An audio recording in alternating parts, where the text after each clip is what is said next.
Hi Sagittarius! Kamusta? Welcome back to Pinay Angel Tarot. This is your February kapalaran para sa mga Sag, Sun, Moon, Rising, and Venus signs. General love reading. Although baka may mensahe din sa career ninyo. Tingnan natin, depende kung anong cards ang lalabas. Since general reading to guys, maaaring mag-resonate, maaaring ding hindi. Pero pag nag-resonate, i-comment nyo para alam ko. Happy Valentine's Day, mga Sagittarius! Ayan. Happy Valentine's Day po sa inyo. Kamusta na kayo? Ready ko lang yung mga cards nyo. So, kung kailangan nyo po ng gabay, pwede po kayong magpa-private reading sa akin. Message lang kayo sa Facebook page ko, Pinay Angel Tarot, or sa Viber or sa WhatsApp para mas mabilis. Nasa description box po yung contact details. So, may bayad po yun kasi ikaw mismo yung i-reading ko. Okay? And kung kailangan mo naman ng crystals, marami at iba-iba po ang mga crystals na kagaya nitong mga sinusuot kong crystals at yung mga nakikita nyo sa harap ko. So, bisitahin nyo po sa Instagram ko kasi nakapost po doon yung iba-ibang crystals at yung mga detalye. Ayan. Meron tayong crystals pang-attract ng love, pang-attract ng money. Ang crystals po natin ay tunay, galing pa yun sa iba-ibang bansa. At bago yan isasend sa'yo, binibless po yan para ready nang gamitin nyo at safe para sa inyo na gamitin. Mamaya, I will tell you more about the crystal. Sa ngayon, tingnan natin kung ano yung unang mensahe para sa'yo. Okay. Tested. Oh my gosh. Trust. Okay, parang merong pagsubok. Sinusubok yung trust ninyo sa taong karelasyon nyo or yung kadinyong person. Your strengths and weaknesses are being tested. You need to have trust in a relationship in order for it to flourish. Alam nyo guys, huwag kayong sumuko agad, Sag. Kahit gaano kahirap yung sitwasyon, pero sinusubukan ka lang daw eh. So, kailangan malampasan mo yung pagsubok na yon. Kapag may tiwala kayo sa isa't isa, gumaganda yung relasyon nyo. Pag wala kasing tiwala guys, baliktad din yung nangyayari eh. Kaya yun yung advice para sa'yo dito. To have trust.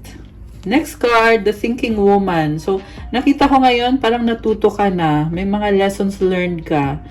Or meron kang pinag-aaralan dito, kita mo may hawak siyang libro. Ngayon, pinag-iisipan mo, nagiging logical yung pag-iisip mo ngayon tungkol sa sitwasyon nyo. Ina-analyze mo yung mga bagay-bagay. And I can see transformation na nangyayari. Merong butterfly. It's a symbol of transformation. Merong pagbabago dito. Angel of Strength. Wow. Nakikita ko, Sag, minamanifest mo yan. Tahimik ka lang. Pero, I feel like magiging successful naman yan as long as protektahan mo din yung mga pangarap mo. Yung gusto mong mangyari dito sa connection ninyo ng taong yan. Kasi nakikinig naman si God eh. Nakikinig ang universe sa mga pinapangarap mo. Okay. Okay, so tingnan natin yung cards from the tarot. Overall energy is the Emperor. Oh, wow. Alam mo, nakita ko dito, you are a very strong person. May sistema ka eh. Emperor yung card mo. Ikaw yung actively talaga gumagawa ng lahat dito sa connection na to. And alam mo kung ano yung problems dito. And, ano kaya? Mamaya i-clarify natin to ha. Pero ang nakita ko, very masculine na energy eh. Okay. So, sa recent past, 7 of Cups, Queen of Cups, 6 of Wands. Okay. So, So, dati ang dami mong options. Pero pinili mo itong taong to kasi mahal mo siya. Baka may kadil kang water sign, Cancer, Pisces, Scorpio. Meron ding fire sign, Aries, Leo, Sagittarius, although this can be any sign. So, ang nakita ko dito, nagka-problema kayo dati, pero siya yung pinili mo. And tinanggap mo siya kahit na nagkaroon ng problema sa connection nyo ng taong yan. Ewan ko kung ano yung problemang yun, pero ayan yung nakita ko dito eh. Pinili mo siya, masaya ka sa kanya, at mahal ka din ng taong yan. So, current energies mo, 3 of Cups, the Magician, 3 of Swords. Oh my gosh, bakit ganito? Okay, merong problem ngayon. parang nalilito ka kung anong gagawin mo kasi merong lumabas na problem. May na-feel ako dito na parang nagsiselos. Ewan ko kung sino nagsiselos sa inyo? Yun ang tanong. Baka ikaw, baka siya. Mamaya, tingnan pa natin yan. Sa near future, wow! White Numen, 9 of Cups, 10 of Swords. May nakita ko dito na ilalaban mo yan. Kasi gusto mo matapos kung ano itong problema. Sa ngayon kasi parang on the process pa eh. Pero alam mo din na dadating ang panahon na maaayos mo din naman yan. Ano kaya to? Kontento ka sa taong yan eh. Ano kaya to? Okay. So anyway, maganda to kasi andito yung White Numen. Ibig sabihin, ilalaban mo talaga. Okay, mag-clarify tayo guys. Gagamitin ko sa pag-clarify is itong kulay green na cards para kay Sag. Okay. Bakit Emperor yung card ni Sag ngayon? Parang ang lakas ng confidence mo ngayon.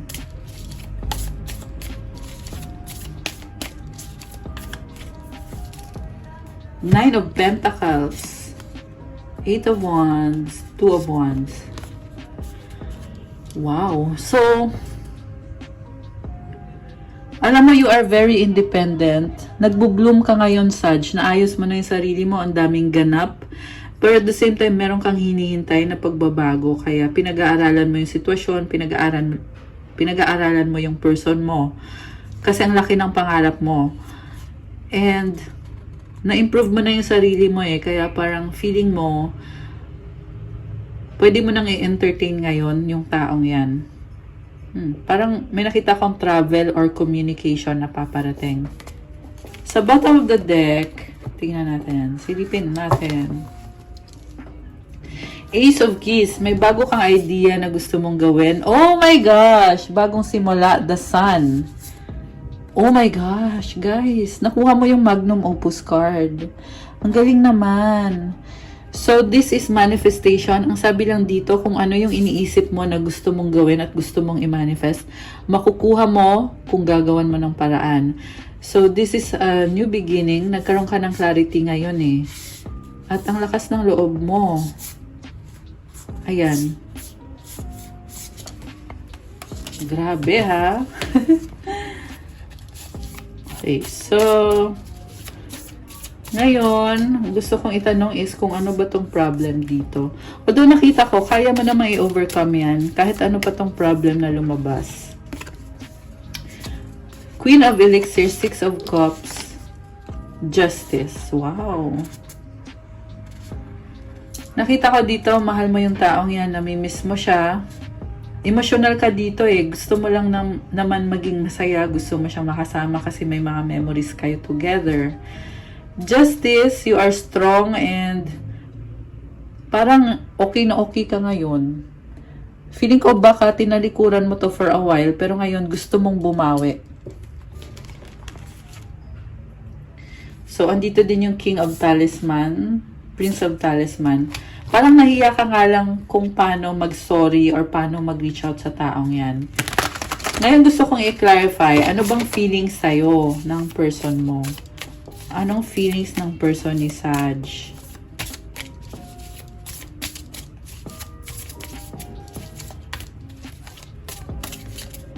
Okay. Princess of Elixirs, Two of Cups. Oh my gosh, Seven of Pentacles. Ten of Pentacles. So, yung person mo, Sag, alam mo, nakita ko dito komportable kayo sa isa't isa. May pinagsamahan na kayo ng taong yan. May mga memories na din kayo. Yung iba, merong bahay na lumabas. Pero parang may ugali siya na gusto niya mag-isa, no? Nakafocus siya sa sarili niya. Parang hindi niya sinasabi sa'yo kung ano yung nasa loob niya na gusto niya mag-isa. Kasi naayos niya yung sarili niya. Meron siyang internal struggles eh, na hindi mo yan nakikita, hindi na rin niya sasabihin sa'yo. Kasi paano niya maayos kung sasabihin niya sa'yo, di ba? Merong something dito na sa kanya lang talaga. Baka introverted yan, baka may kadil kang Cancer or Virgo. Although kahit naman anong sign pwede dito, pwede din yung signs na yan ay nasa birth chart ng person nyo. So, kung alam nyo paano mag-check ng birth chart, tingnan nyo din yon. Queen of Keys. Oh my gosh. Medyo malamig siya ngayon, no? Kasi iniisip niya kung ano yung tama, kung ano yung logical, kung ano yung dapat mangyari. Ayan, pero may pinagsamahan na kayo ng taong to. And then, yung next cards na sinabi ko kanina, nakita ko dito, wow, meron naman parang opportunity para sa inyo. Tanggap ka niya, tanggap niyo isa't isa. Nakita ko magkaiba kayo ng ugali. Kaya siguro isa din yan reason na parang nahirapan kayo sa relasyon nyo or sa sitwasyon nyo kasi magkaiba yung ugali nyo. Pero kahit ganon, like I said, tanggap niyo yung isa't isa, nagkakasundo naman, meron namang mutual understanding or mutual agreement. At yung person mo ngayon, parang excited siya na magkaroon kayo ng connection. Baka mas bata siya sa'yo or baka excited lang talaga. Kaya parang energy ng bata na masaya, excited, ganon. And then, nag-effort siya sa connection ninyo, kaya parang nag-iisip din siya na tama kaya yung naging desisyon ko na si Sagittarius yung pinili ko. Parang ganun ganun yung nafe-feel ko dito. Baka may kadikang Virgo, Gemini, Pisces, ano pa ba? Or Sagittarius din. Ayan. Posibleng andun yung mga zodiac sign. Although kahit naman anong sign pwede. Okay? Binanggit ko lang yung na-feel kong energy. So, nag-iisip siya. Kasi pinili ka niya, tinanggap ka niya. So, nag-iisip siya ngayon na ipagpapatuloy ko ba yung sa amin ni Sag. And andun yung excitement niya. So, feeling ko naman, yes, ipagpapatuloy yan. Kasi feeling niya parang kulang pa Parang ganun yung feeling niya. Kulang pa, kailangan ko pang i-establish yung relationship namin. Pero masaya kayo sa isa't isa. Dito yung 10 of Cups. Oh my gosh. So may nakita ko parang meron siyang tinatago.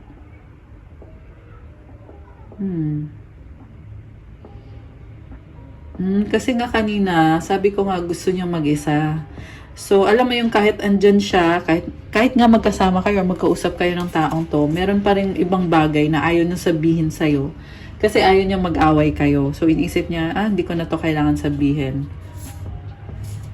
Oh, see, very secretive yung person nyo, guys.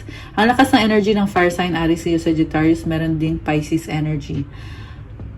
Ayan, so baka andun yung zodiac sign niya or isa sa mga sign sa chart niya. And lumabas dito, gusto ka ng taong yan, sobrang attracted sa'yo. Pero tahimik siya sa mga plano niya, hindi niya sinasabi. No, pero nakikita mo sa kanya yung willingness niya na ilaban kahit nahirapan siya, may mga struggle siya sa buhay niya. Posible may kayong businessman or someone na very creative, very fiery energy. Ayan. Okay, anong outcome dito? Anong outcome? Four of Pentacles. Nag-hold back. Bakit ganon? Parang takot masaktan, takot mag-risk. Pero sa totoo lang, gusto ka naman niya talaga Pero hindi maiwasan, no, na parang, alam mo yon na andyan naman siya, sinusuportahan yung isa't isa. Pero bakit, parang feeling mo, bakit meron pa rin tinatago siya sa'yo or merong something talaga. Parang gano'n. Nagdududa tuloy kayo na parang iisip nyo, totoo ba kaya talaga tong taong to? Kasi bakit parang meron akong hindi alam. Ganun talaga, guys. Sa totoo lang, ang nakita ko dito kasi meron siyang internal na struggles. Medyo emotional siya sa loob niya, sa sarili niya. So, syempre, parang hindi na niya sinasabi sa'yo yun. Kasi magkaiba naman yung emosyon niya sa relasyon yung dalawa. Kasi mamaya pag sinabi niya sa'yo yun, edi naging problema pa ninyong dalawa yun. Parang ayaw niyang problemahin mo yun. Kasi minamanifest niya na maging maayos yung relationship niyo So, King of Keys, very logical. Matalino tong person na to. Naka-deal mo. Oh! Fortuna card! Ayan, merong manifestation symbol, infinity symbol. Ang ganda nito, guys. So, Fortuna means level up. Ikaw to, Sag.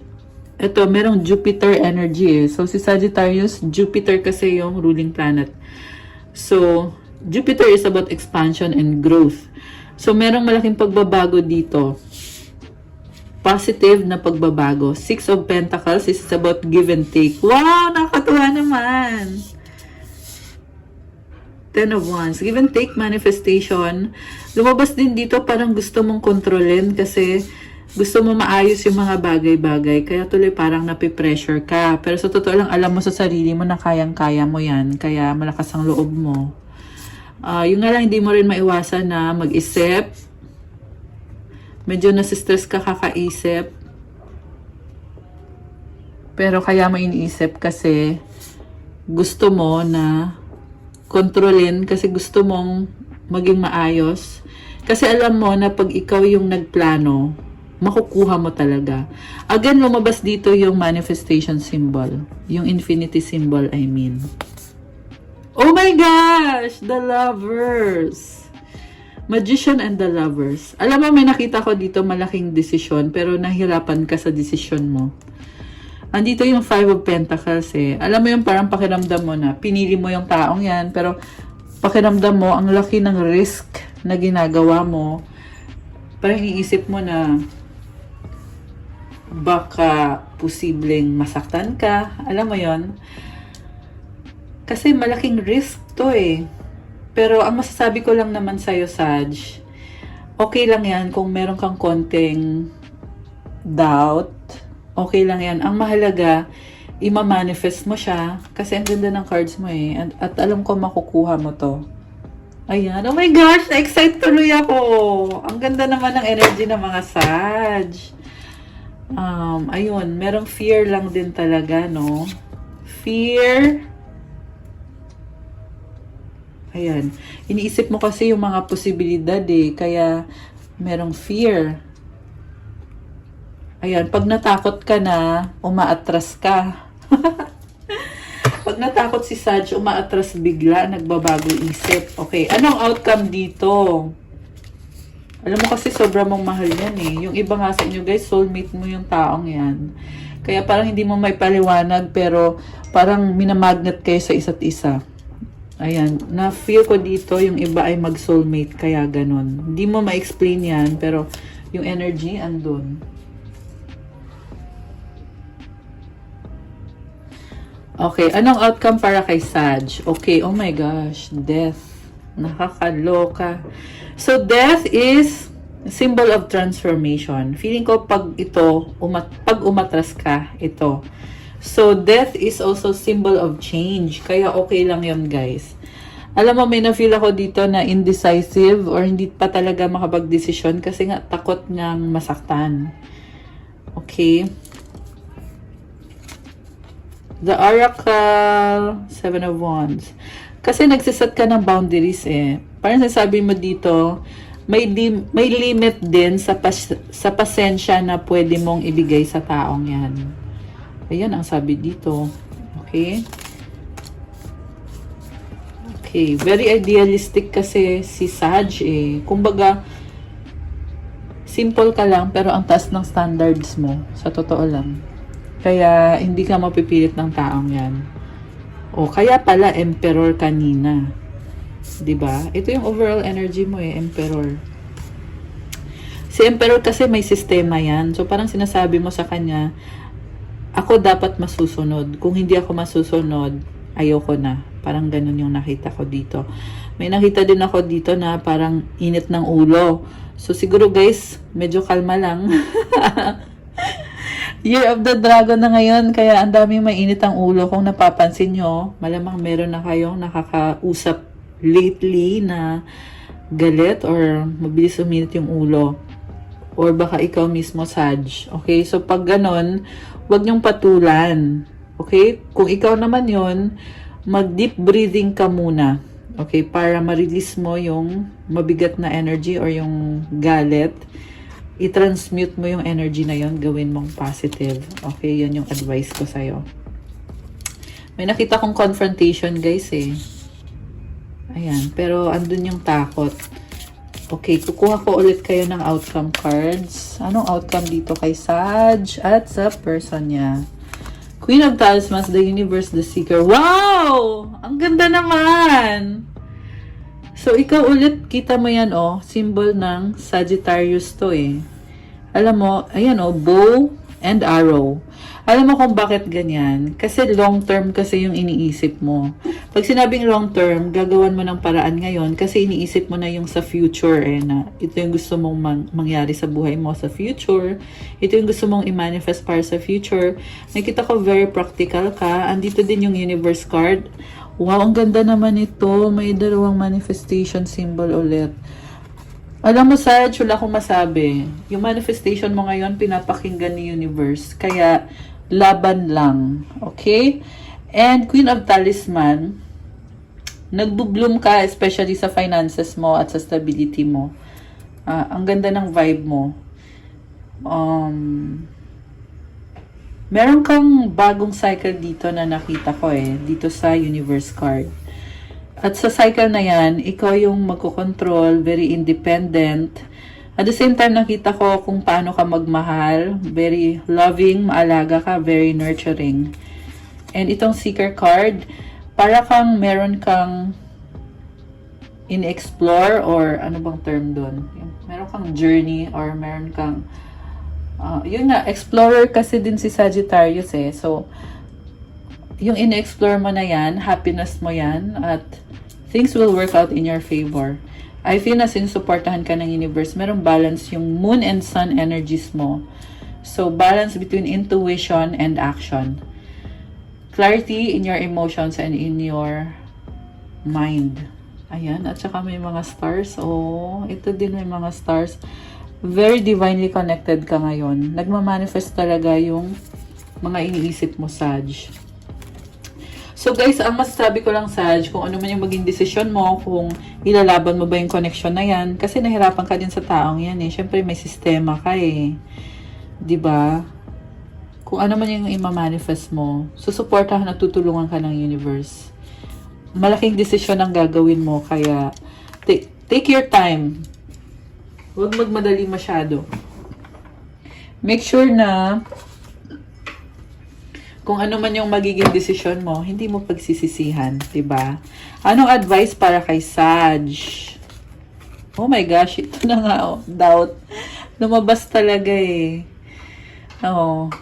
Kaya nga sabi ko, 'di ba, dapat pag-isipan mo mabuti yung magiging desisyon mo. So, offering out to the divine doesn't mean negativity never arises, but you can say, free me from this prison of doubt. I cast this burden to you. Show me your will and restore me to faith and confidence. Yung iba kasi sa inyo, guys, nawawalan ng faith. Sabi ko nga kanina, eh, kung ano yung gusto mo i-manifest, talagang makukuha mo. At ang advice ko sa'yo, ilaban mo yan, Sag. Kasi ginusto mo yan, eh. In the first place, hindi mo yan gugustuhin kung ayaw mo yan. Kaya ilaban mo na lang, i-go mo na lang, gawin mo na lang. Pero syempre, ikaw naman yung magdidesisyon. 333 on the clock. Ayan, may angel numbers tayo. I mean, syempre, ikaw yung magdidesisyon, hindi naman ako, eh. Ako nire-relay ko lang yung mga energies dito, yung mensahe, pati yung advice. Ayan, pero kung ako naman yung tatanungin, ang masasabi ko lang is go lang, gawin mo lang. Kasi kaya mo, nakikinig ang universe, sinusuportahan ka. Oh, so, yun. And meron ako nakita dito na yung burden mo, kailangan mo isurrender yan kay God. Pag sinurrender mo yan kay God, papakita niya sa'yo kung ano nakakabuti sa'yo. At kailangan mo ng more faith and confidence para panindigan mo yung mga actions na gagawin mo. O yung mga desisyon na gagawin mo. Ayan. I love this. Grabe. Ayan. Pag-isipan nyo tong message na to. Ang ganda, guys. Ayan. Okay, guys. So, sorry na for you, Sagittarius, for your February kapalaran. Thank you so much for watching. I-like nyo na tong video na to. Comment kung nag-resonate ba or kung ilang % nag-resonate. At kung bago po kayo, please do subscribe kasi kailangan ko po yan para tuloy-tuloy lang ang paggawa natin ng mga more love readings para sa inyo. Happy Valentine's Day mga Sagittarius! And kung kailangan nyo ng gabay, kung nag-resonate kayo at kailangan nyo ng more information, pwede kayong magpa-private reading sa akin. Message nyo ko sa Facebook page ko, Pinay Angel Tarot, or sa Viber or sa WhatsApp para mas mabilis. Nasa description box po yung contact details. And kung gusto nyo namang mag-avail ng mga crystals kasi nakikita nyo yung gamit ko, tingnan nyo po sa Instagram ko kasi pinupost ko po dyan yung mga crystals na available dito for sale. Meron tayong crystals na pang-attract ng love, pang-attract ng pera. Lahat po yan ay blessed at merong specific intention para sa inyo. So, kung first time nyo tungkol sa crystals, tingnan nyo po sa post ko kasi nakadetalye po dyan kung ano yung mga benefits ng mga crystals para ikaw na mismo ang pumili kasi marami po kasi at iba-iba. So, maganda yung makita mo mismo dun para kasi marami eh. So, ayun, maganda yung ikaw na mismo pumili. And meron tayong crystals for creativity and grounding. Syempre, for unblocking of your chakras. And for protection, for creativity, for vitality, at marami pa pong iba. Tingnan nyo na lang po. Thank you so much, Sagittarius! Ayan, have a good day. God bless you all, guys. And stay safe. And I'll see you again soon sa mga next readings ko. Thank you, thank you! Bye!